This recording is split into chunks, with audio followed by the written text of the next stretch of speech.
예, 김한진 박사님과 함께하는 키워드 경제 시간입니다. 김한진 이코노미스트 오셨습니다. 어서 오십시오. 네, 안녕하세요.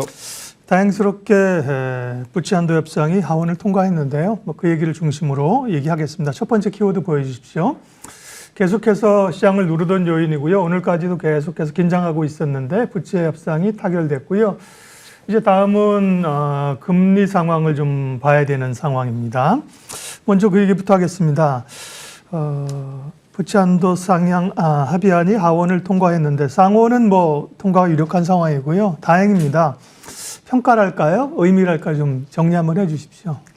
네, 뭐 아마도 내년 대선을 의식한다면 공화당도 조금 계속 조금 이 부결 쪽에 무게를 두기에는 아마 부담이 됐군요. 정치적으로 부담이 됐을 거다. 네, 아마 여론도 안 좋고요. 네. 네, 그래서 뭐 시장에서 예상한 대로 뭐 부채 한도 법안 통과는 하원과 상원 통과는 뭐 예정된 수순이 아니었나라는 거고요. 시장의 관심은 이제 뭐 통과 여부보다는 물론 이제 상원 통과가 6월 2일까지 물리적으로 6월 2일 정도에는 밤에 통과가 돼야 6월 5일 재무부에 돈이 떨어지는 날 다음 주 그 월요일이 되겠죠. 네. 거기까지는 일단 뭐 예산이 모두 합의가 돼야 되는데 아무래도 뭐 지금 시장의 관심은 이제 부채 한도 협상에 따라서 이제 정확하게 말씀드리면 부채 한도를 유예해주는 조치인데 그것도 한번 정리해 주시죠. 원래는 이제 부채가 계속 늘어나니까 부채 네. 한도를 예를 들면 이만큼 있는데 이만큼 올려주는 게 아니라 부채 한도 적용을 유예한다고 되어 있어요. 그러니까 지금 내년 대선이 있기 때문에 2025년 1월까지 한시적으로 한도 적용을 유예해주는 그러한 조치고 반대급부로 어쨌든 내년도 예산, 그러니까 올해 10월 1일부터 시작되는 2024년 예산은 동결하고 그 다음에 내년 10월 1일부터 시작하는 2025년 예산은 1% 비국방 예산을 1% 증액 한도를 1%를 꼭 증가하는 게 아니라 한도가 1% 증가 이렇게 이제 지금 합의를 한 거죠, 양당이. 그러니까 부채 한도가 있긴 있는 거죠. 있는 건데 그거를 적용하는 거를 2025년 1월까지는 유예한다 이거죠. 네, 근데 문제는 이제 그런 거죠. 예, 지금 재무부에 현금이 350억 달러밖에 남아 있지 않다고 하니까 평상시의 수준인 한 6천억 달러 정도까지 일단 올려야 되고, 그리고 이래저래 계산을 해보니까 앞으로 한 6개월 정도에 한 1조 3천억 달러의 채권을 발행해야 된다. 지금 이제 있는 돈 없는 돈 다 끌어서 이제 해서 이제 예금 계좌에 돈이 없지 않습니까? 그래서 이것도 이제 채워놔야 되고, 또 이제 예산 집행을 위해서 올해 이제 국채를 정상적으로 이제 발행을 해야 되고, 그러다 보면 조금 뭐 6월 달에만 지금 한 3천억 달러, 그리고 한 6개월, 앞으로 한 6개월간 1조 한 3천억 달러에서 4천억 달러의 채권을 이제 국채 발행의 부담이 이제 조금 시장을 어느 정도 억누를 거냐. 그러니까 금리가 그걸로 인해서 얼마나 올라갈지. 이 부분은 사실은 뭐 단순하게 계산하기는 어렵습니다. 지금 명레포 시장도 한 2조 달러 정도가 있고요. 또 MMF 시장이 굉장히 지금 커져 있기 때문에 소위 오갈 데 없는 돈들이 많아서 이게 뭐 재무부가 국채를 계속 발행하면 뭐 금리가 폭등한다. 이렇게 특식화하기는 좀 어렵고요. 아무래도 부담은 주겠죠. 아무래도 미뤘던 국채 발행이 증가하니까 시장 금리가 조금 들썩인다든지 또 전체적으로 가뜩이나 이제 연준이 금리를 혹시라도 뭐 6월은 동결한다 하더라도 7월 달에 다시 올린다면 이런 부분들이 좀 금리 상승의 어쨌든 압박 요인으로는 앞으로 이제 조금 작용할 수 있다라는 정도의 약간 뭐 우려 섞인 전망은 있습니다. 말씀하신 김에 이제 6월 FOMC 얘기를 하게 되면 부채 한도 협상의 고개는 넘었지만 한 고개 넘으면 평지가 아니라 늘 또 앞에 산들이 있습니다. PCE 물가가 좀 높게 나왔고요. 결국 이제 6월에 금리 인상을 할 거냐 안 할 거냐 오락가락 하는데 CPI 확인하는 게 또 중요하겠네요. 네, 뭐 지금 당장 앞두고 있는 것은 뭐 6월 14일 FOMC가 예정돼 있는데 하루 전날 6월 13일 날 이제 5월 달 소비자 물가 지표가 발표됩니다. 물론 이제 이번 주 금요일 날 뭐 5월 고용 지표도 중요합니다만은 아무래도 지금 물가가 지금 문제가 되는 것은 헤드라인 물가가 아니고 에너지와 곡물 가격, 음식료 가격, 변동성이 높은 것들을 제외한 근원 물가거든요. 근데 근원 물가는 지금 잘 안 떨어지고 있습니다. 네. 그래서 근원 물가가 예상보다 말씀하셨듯이 근원 PCE 물가도 굉장히 높게 나왔고 지금 그 클리브랜드에서 이제 좀 그 연준에서 그 인플레이션 전망을 하는데 지금 제가 들어가 보니까 어제자로 헤드라인 물가는 6월 13일 날 나오는 소비자 물가가 지난달에 4월 달에 4.9%였는데 예상 이제 6월 13일 날 나오는 5월 달 지표, 5월 달 미국의 헤드라인 소비자 물가 지수는 상승률이 전년 동월비 4.1%, 그러니까 4.9%에서 4.1%로 그렇게 많이 떨어질 거다 이렇게 전망을 하고 있습니다. 문제는 이제 근원이죠. 근원은 사실 5.5%가 찍혔는데 지난달에, 그러니까 4월 달이죠. 5월 달 예상되는 물가는 5.3입니다. 그러니까 떨어지긴 떨어져도 근원 물가는 아직도 5%대로 지금 전망되고 있거든요. 6월 13일 날 나와봐야 알겠지만. 그래서 정리해서 말씀드리면 근원 물가든 PCE 물가든 뭐 노동부에서 발표하는 일반 CPI든 근원 물가는 예상보다는 굉장히 더디게 떨어진다.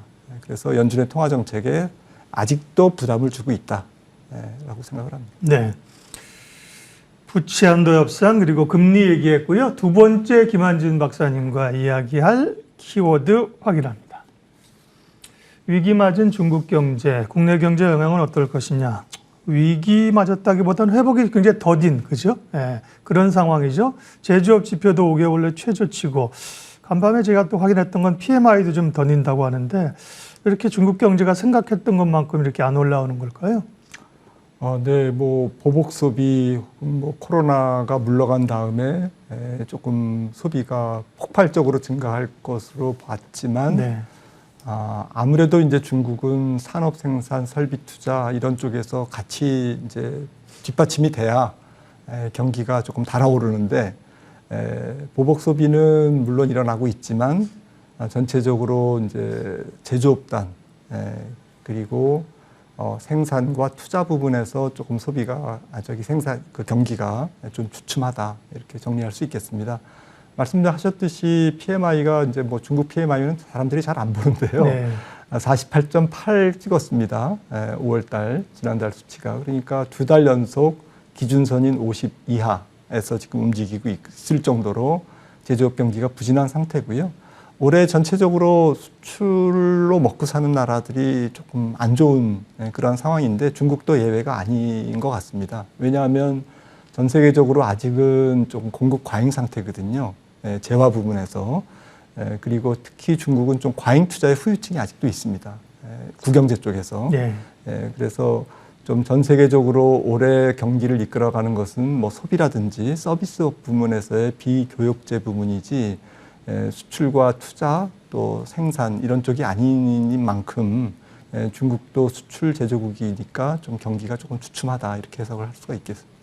중국 경제가 빠르게 살아나면서 그 수혜를 우리가 받을 가능성도 상대적으로 낮다. 그래서 눈높이는 좀 낮춰진 상황이긴 한데요. 근데 중국 경제가 부진하게 되면 우리 수출이나 경기에 또 악영향은 또 있지 않겠습니까? 네. 네, 맞습니다. 지금 우리가 중국에 소비재도 팔지만 사실 좀 중요한 것은 이제 중간재 소재 부품인데 조금 중장기적으로 이제 첨단 뭐 반도체라든지 뭐 2차 전지 부분에서의 중간재 소재 이런 부분들이 급격하게 하반기에 줄 가능성은 없습니다. 미중 무역 분쟁, 기술 분쟁으로 인해서 여러 가지 이제 첨단 산업 부분에서의 교육 둔화는 예상이 되지만 이 부분도 어쨌든 약간 구조적으로 앞으로 교역량이 줄 수밖에 없는 이제 그러한 위험이 있는 건 사실이고요. 이제 이것보다도 조금 당장 문제가 되는 것은 앞서 말씀 나눴듯이 중국의 제조업이 그렇게 그 활력을 하반기에 보이지 못할 거다라는 것이 물론 이제 상반기보다는 조금 좋아지겠죠. 지금은 사실 또 2차 팬데믹도 사실 지난달에 5월 달 한 달 동안 좀 뭐 이렇게 코로나도 다시 또 번졌고, 네, 그래서 여러 가지 어수선한 상황이 있었기 때문에 하반기에는 이제 상반기보다는 조금 좋아질 거는 같습니다. 하지만 그 좋아지는 정도가 조금 제한적이다라고 생각한다면 하반기에도 우리나라의 대중 수출은 조금 개선폭이 더딜 거다라고 정리할 수 있겠습니다. 네, 중국이 좀 더딥니다. 세 번째 키워드 이어서 확인하겠습니다. 세 번째는요, 5월을 잘 버텼는데요. 6월 흐름은 어떨까 하는 것입니다. 5월에는 뭐 전통적으로 약했다는 게 통계였는데 잘 이겼고요. 6월 통계는 어땠다는 거니까 확연하게 그만큼 이제 5월이 두드러진다는 것 같은데요. 6월 전망은, 증시 전망은 어떠세요, 박사님? 네, 세린 메이는 뭐 무색할 정도로 네. 5월 달은 좋았고요. 네. 네, 그러니까 이제 6월 달을 맞으니까 또 사람들이 역사적으로 6월 달에 어땠는지 이렇게 좀 조사를 해봤더니 네. 6월 달 안 좋더라. 네. 그래서 6월 달은 전통적으로 조금 안 좋은 해가 많았고요. 네. 네, 주가가 좀 주춤한 적이 많았고. 그런데 결국에는 지금은 조금 뭐 여러 가지 뭐 지금 앞서 말씀 나눈 연준의 통화정책, 그다음 6월 14일 날 예정되어 있는 이제 FOMC의 결과 이런 것들도 있지만 가장 중요한 거는 지금 핫한 이 엔비디아발 AI 열풍이 어느 정도 유지가 될까?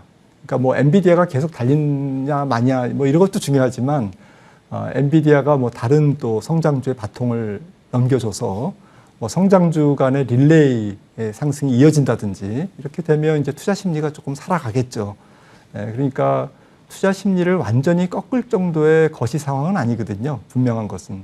그러니까 시장은 뭐 유동성도 어느 정도 뒷받침되고 있고 또 거시 환경도 아주 투자 심리를 꺾을 정도의 아주 나쁜 상황은 아니기 때문에 아주 좋은 상황도 아니지만 그런 측면에서 시장 내에서의 수급과 조금 주도주의 랠리, 순환매 이런 것들을 투자 심리가 좀 중요한 한 달이 될 것 같습니다. 네. 아이고, 시간이 많이 가서요. 6월에 챙겨봐야 될 일정은 표로 제가 정리를 좀 하겠습니다. 화면 한번 보여주시면요. 이제 앞서 이제 FOMC 얘기도 해주셨고 했기 때문에요. 일정들 보면 6월 초에 이제 미국의 고용지표 또 네. 오고, 소비자 물가지수는 13일, 그 다음에 15일 날 FOMC. 맞습니다. 월 중반쯤에 몰려있는 일들이 많이 있습니다. 앞서 말씀하신 걸로 죄송하지만 좀 가름을 하고요. 시간상. 그럼 이제 또 6월을 시작하는 입장에서 투자자들은 어떻게 시장에 대응할 것인가. 김한진 박사님의 투자 인사이트를 보고 전략을 좀 마무리했겠습니다. 화면 한번 보여주십시오. 시장은 단기로는 투표소와 같고 장기로는 저울과 같다. 장기로는 개표기와 같고 장기로는 저울 같다. 네. 월가의 학장이라는 이제 벤저민 그레이엄의 유명한 얘기인데요. 네. 그 말씀을 꺼내시는 이유를 마무리해 주십시오. 네. 네, 사실 시장은 단기로는 조금 불합리하고 비이성적이고 감정이 휩쓸리고 정말 뭐가 뭔지 모르는 혼돈스러운 그게 이제 시장의 본질이다. 네. 벤저민 그레이엄이 어쨌든 그룹께서 일갈하셨고요. 하지만 장기로는 결국에는 펀더멘탈에 수렴한다.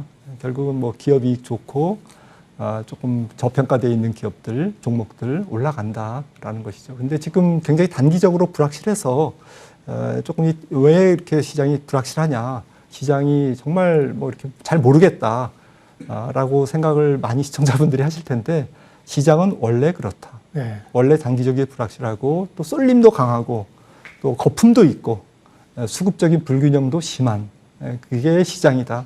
그걸 인정하자라고 생각합니다. 그래서 갖고 나왔습니다. 네, 오늘도 이 영혼을, 정신을 맑게 해주셔서 고맙습니다. 키워드 경제 김한진 박사님 오늘 함께했습니다. 고맙습니다.